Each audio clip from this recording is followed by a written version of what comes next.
A brief history of God's creation according to biblical text and my observations.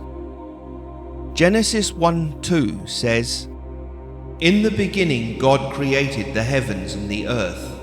The earth was without form and void, and darkness was upon the face of the deep, and the Spirit of God was moving over the face of the waters." The three different colors in this figure represent the energy in the state of plasma. The waters, energy which is the finest, the most fundamental, the densest and hottest state of energy there is. This is the place, the biblical waters energy, over which the Spirit of God was moving.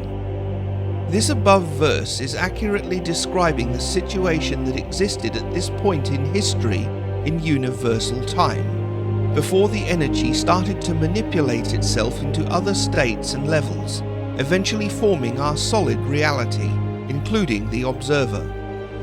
In the scientific cosmological theory, this point in universal time, in the beginning, represents events just after the Big Bang, when scattering energy started going through the interactions known as the Grand Unification.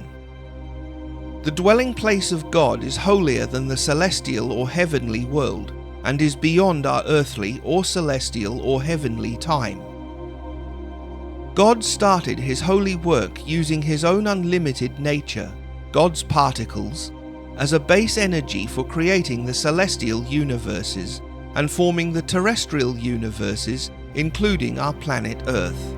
In this way, in each and every celestial and terrestrial particle, antiparticle, an atom, etc., we can find God's particles as the most basic particle which sustains everything within the celestial and terrestrial universes. The first day of God's holy work.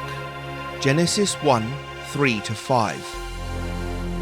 "And God said, Let there be light, and there was light. And God saw that the light was good, and God separated the light from the darkness. God called the light day, and the darkness he called night. And there was evening and there was morning, one day." Which means that first God created the celestial universe's building block. God began the evolution of the universe through a chain reaction. Beginning with his own nature, God's particle, he created new celestial particles, energy state level number 1, as building blocks, which generated the celestial elementary particles energy state level, which was in turn to lead to the formation of positrons, then electrons, for the celestial energy level, and created the first light. This light belongs to the celestial universe, and it is not visible to us on our terrestrial earthly level of reality. Therefore, the first day marked the beginning of God's creation, the expansion and evolution of the celestial universes. When we talk of heavenly matter, heavenly space, heavenly universe, and heavenly celestial matter, the firmament, it refers to the celestial universe, a place that consists of a much finer energy structure than our reality, and it is invisible and undetectable by human senses of perception. The second day of God's holy work. Genesis 1:6-8. "And God said, Let there be firmament in the midst of the waters, and let it separate the waters from the waters. And God made the firmament, and separated the waters which were under the firmament from the waters which were above the firmament. And it was so. And God called the firmament heaven. And there was evening, and there was morning, the second day." Which means then God created the celestial universe's solid matter and its space-time.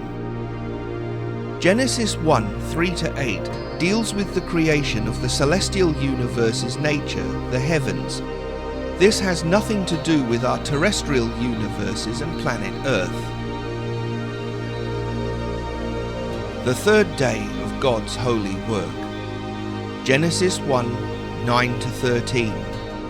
"And God said, Let the waters under the heavens be gathered together into one place, and let the dry land appear. and it was so. God called the dry land earth, and the waters that were gathered together he called seas, a third day. Which means, then God formed dry land, earth,